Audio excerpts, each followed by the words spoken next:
दोस्तों, एक्सेल के इस अमेजिंग एंड पावरफुल वीडियो में आप सभी का स्वागत है।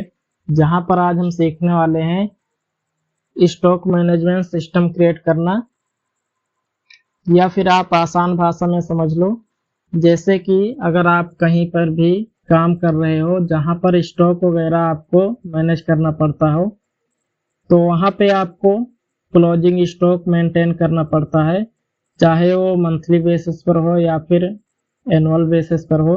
तो आज के इस वीडियो में आप पॉइंट टू पॉइंट समझोगे कि ये जो सारा पैरामीटर है इसे कैसे क्रिएट करोगे और कैसे इजीली यूज कर पाओगे। तो शुरू करते हैं आज के इस वीडियो को। और फिर यहाँ पर हम कंप्यूटर स्क्रीन पर आ जाते हैं और यहाँ पर सबसे पहले हम एक पैरामीटर बनाएंगे जो कि आप ऑन स्क्रीन देखेंगे। तो चलिए यहाँ पर हम सबसे पहले इन दो कॉलम को सेलेक्ट करेंगे और सेलेक्ट करने के बाद फिर यहाँ पर आप मर्ज एंड सेंटर कर देना है। और फिर यहाँ पर हम लिखेंगे स्टॉक मैनेजमेंट ऑफ 2023 और फिर इसके बाद इसे सिलेक्ट करना है और यहाँ से फॉन्ट स्टाइल कोई भी हम ले लेंगे और फॉन्ट साइज को थोड़ा इंक्रीज कर लीजिए। और यहाँ पर फिर एक बैकग्राउंड में कलर अप्लाई करना है, तो यहाँ पर हम जाएंगे फिल कलर वाले ऑप्शन पर और यहाँ से क्लिक करके यहाँ पर मैं एक कलर ले लेता हूँ और फॉन्ट कलर वाले ऑप्शन पर क्लिक करके यहाँ पर मैं फॉन्ट को व्हाइट कलर कर देता हूँ। और फिर इसके बाद यहाँ पर इन दोनों सेल को सिलेक्ट करना है और इसे मर्ज एंड सेंटर कर देना और फिर यहाँ पर आपको लिखना है SR नंबर। और इसके बाद फिर अलाइनमेंट को मिडिल में कर देना है और फिर इसके बाद इन दोनों सेल को सिलेक्ट करना है और फिर यहाँ पर आपको लिखना है आइटम मर्ज एंड सेंटर करके इसमें लिखना है आपको आइटम। और फिर इसके बाद यहाँ पर 3 कॉलम को सिलेक्ट कीजिए और इसे भी मर्ज एंड सेंटर कर दीजिए और फिर यहाँ पर आप लिखिए परचेज और फिर इसके बाद नीचे चले आएंगे और यहाँ पर मैं लिखूंगा क्वांटिटी और फिर इसके बाद यहाँ पर हम लिखेंगे रेट और फिर इसके बाद यहाँ पर हम लिखेंगे अमाउंट और फिर इसके बाद टैब प्रेस करना है। यहाँ पर आपको 3 कॉलम को सिलेक्ट करना है और इसे भी मर्ज एंड सेंटर कर देना है और फिर इसके बाद यहाँ पर आपको लिखना है सेल्स और फिर नीचे आना है। फिर यहाँ पर आपको लिखना है क्वांटिटी और फिर इसके बाद यहाँ पर लिखना है रेट और फिर इसके बाद टैब प्रेस करके यहाँ पर लिखना है अमाउंट और फिर इसके बाद यहाँ पर 2 कॉलम को सिलेक्ट करना है और इसे भी मर्ज एंड सेंटर करना है। अब यहाँ पर आपको लिखना है क्लोजिंग स्टॉक और फिर इसके बाद नीचे आना है, यहाँ पर लिखना है क्वांटिटी और फिर इसके बाद टैब प्रेस करना है, यहाँ पर लिखना है अमाउंट और फिर इसके बाद इन दोनों सेल को सिलेक्ट करना है और मर्ज एंड सेंटर कर देना है। अब यहाँ पर लिखना है प्रॉफिट एंड लॉस, यहाँ पर प्रॉफिट एंड लॉस और फिर इसके बाद इसको थोड़ा सा बड़ा कर लीजिए। तो यहाँ पर मैंने इतना कर लिया। अब इसे अलाइनमेंट को मिडिल में कर लीजिए और इसके बाद इसे सेलेक्ट कीजिए और यहाँ से आप इसे अलाइनमेंट को मिडिल में सेंटर में कर लीजिए और इसके बाद इसे सेलेक्ट कीजिए, इसे भी आप सेंटर में कर लीजिए और फिर इसके बाद इन सबको सेलेक्ट करेंगे इस पूरे कॉलम को और इसे अलाइनमेंट को मिडिल में और अलाइनमेंट को सेंटर में कर लेंगे। अब इसके बाद यहाँ पर आपको कलर अप्लाई करना होगा, तो कलर अप्लाई करने के लिए आपको इस पर क्लिक रहने देना है और यहाँ से आप ये कलर लीजिए। यहाँ पर मैं एक कलर ले लेता हूँ, यहाँ पर मैं ये कलर लिया और फिर यहाँ पर परचेज पर क्लिक करके यहाँ पर मैं एक कलर ले लेता हूँ, यहाँ पर मैंने ये कलर ले लिया और फिर इसके बाद फॉन्ट कलर को मैं चेंज कर देता हूँ, यहाँ पर व्हाइट कलर कर देता हूँ। अब इसके बाद इन दोनों को सिलेक्ट करना है, तीनों को, और फिर फिल कलर वाले ऑप्शन में जाके यहाँ पर मैं ये कलर कर देता हूँ और फिर इसके बाद सेल्स पर क्लिक करना है और यहाँ पर कोई एक कलर अप्लाई कर लेना है। तो यहाँ पर मैं ग्रीन कलर करूँगा और इसे वाइट कलर कर देता हूँ फ़ॉन्ट कलर को।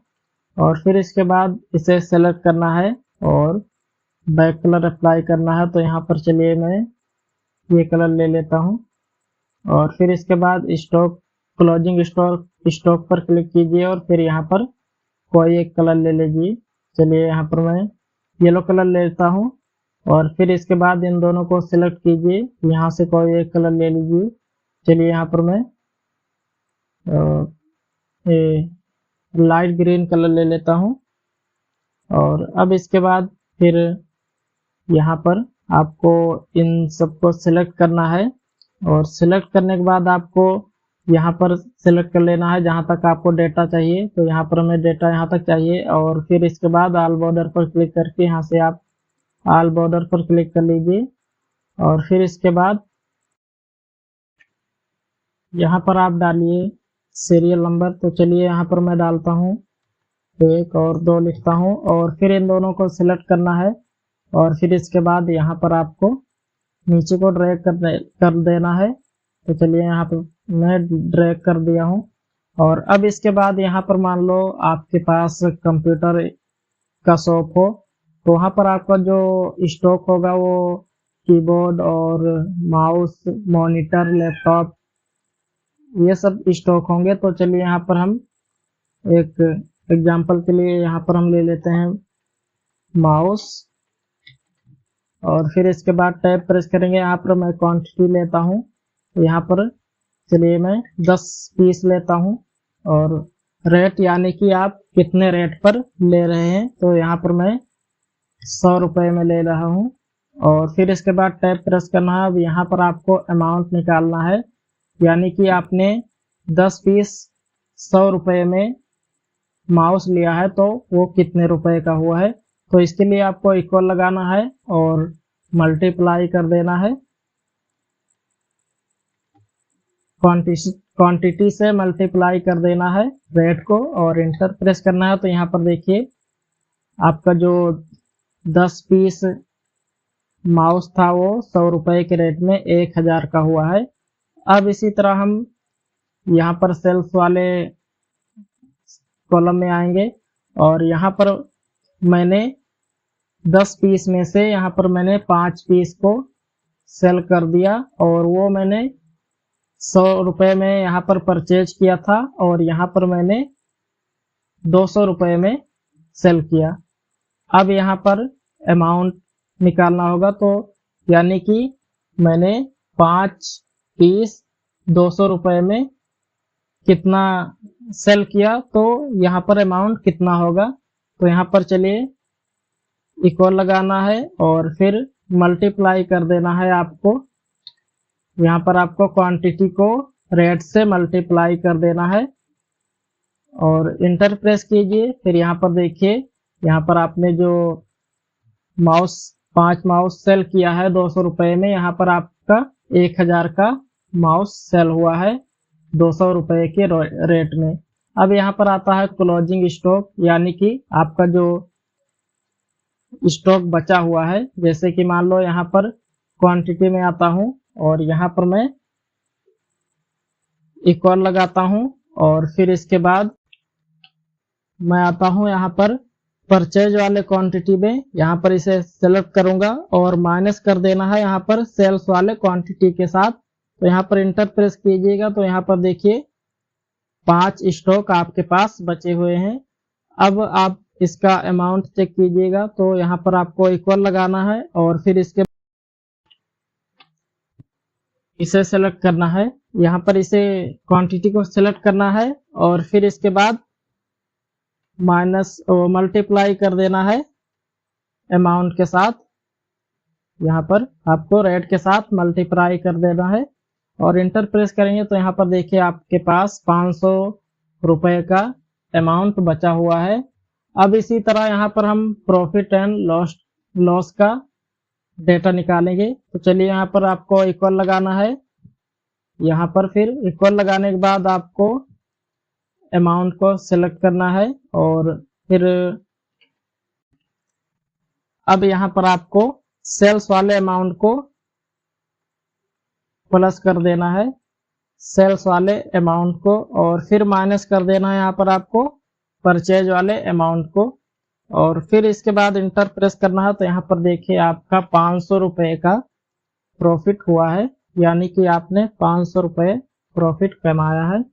फिर इसके बाद यहाँ पर हम एक स्टॉक और ऐड करेंगे। तो सबसे पहले आप इसे ड्रैग कर लीजिए नीचे तक जहां तक आपका डेटा है, और जिसमें आपने फॉर्मूला लगाया है आप उसको ड्रैग कर लीजिए। चलिए यहाँ पर मैं कर लेता हूँ, और फिर इसे किया, और फिर अमाउंट को भी कर लेता हूँ, और यहाँ पर फिर इस अमाउंट को मैं नीचे को ड्रैग कर देता हूँ। अब देखिए यहाँ पर मैं एक स्टॉक और लेता हूँ। चलिए यहाँ पर मैं कंप्यूटर ले लेता हूँ, और इसके बाद टैब प्रेस करना है। यहाँ पर मैं क्वांटिटी में 200 पीस डालूंगा, और टैब प्रेस करेंगे, और फिर इसके बाद यहाँ पर कितने रेट में लिया है, तो यहाँ पर मैंने लिया है 10,000 के रेट में। और जैसे ही टैब प्रेस करेंगे तो यहाँ पर देखिए इसका अमाउंट शो हो गया है, यानी कि अगर आप 10,000 के रेट में 200 कंप्यूटर लेंगे तो यहाँ पर ये होगा 20 लाख रुपए का होगा यहाँ पर ये। अब इसके बाद यहाँ पर हम कितने क्वांटिटी सेल किए, चलिए यहाँ पर मैं 100 क्वांटिटी यानी कि 100 कंप्यूटर यहाँ पर मैंने सेल कर दिया। और कितने के रेट में किया, यहाँ पर मैंने 10,000 के रेट में खरीदा था एक कंप्यूटर, और यहाँ पर मैं 15,000 के रेट में यहाँ पर मैंने सेल किया 100 कंप्यूटर। अब इसके बाद यहाँ पर देखिए 1 लाख, यहाँ पर 1.5 लाख आ गया है, यहाँ पर 15 लाख यहाँ पर अमाउंट हुआ है, और यानी कि हमने 15,000 के रेट में यहाँ पर 100 कंप्यूटर मैंने बेच दिया। अब यहाँ पर हमारे क्लोजिंग स्टॉक में यहाँ पर 100 कंप्यूटर बचा हुआ है, यानी कि हमारे पास अभी 10 लाख का वैल्यू बचा हुआ है, और यहाँ पर हमें प्रॉफिट हुआ है 50, यहाँ पर हमें 5 लाख का प्रॉफिट हुआ है। अब इसी तरह यहाँ पर हम एक डेटा और पुट ऑन कर लेते हैं, और फिर इसके बाद यहाँ पर मैं लिख लेता हूँ कीबोर्ड,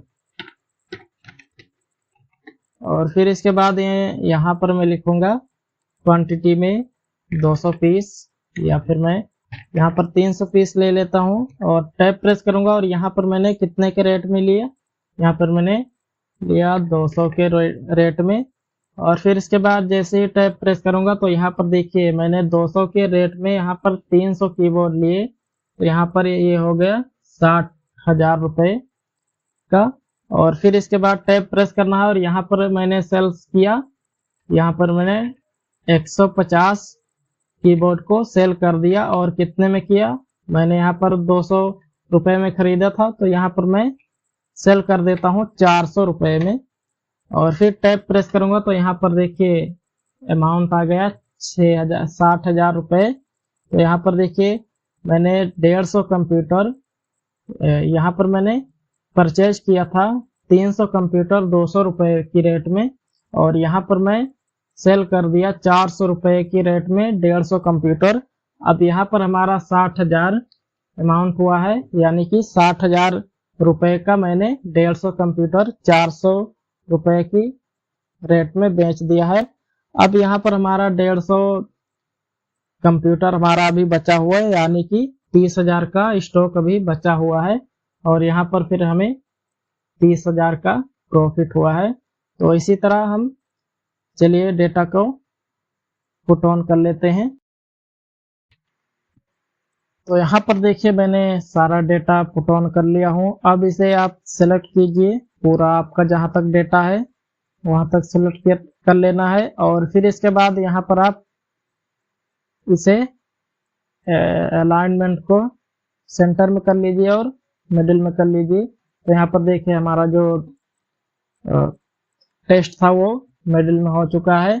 अब इसके बाद आप यहाँ पर कलर अप्लाई कर सकते हैं इसमें, या फिर आपने जो ये क्वांटिटी लिखा है इसमें आप अगर PCS रहेगा लास्ट में, तो देखने में काफ़ी अच्छा भी लगेगा।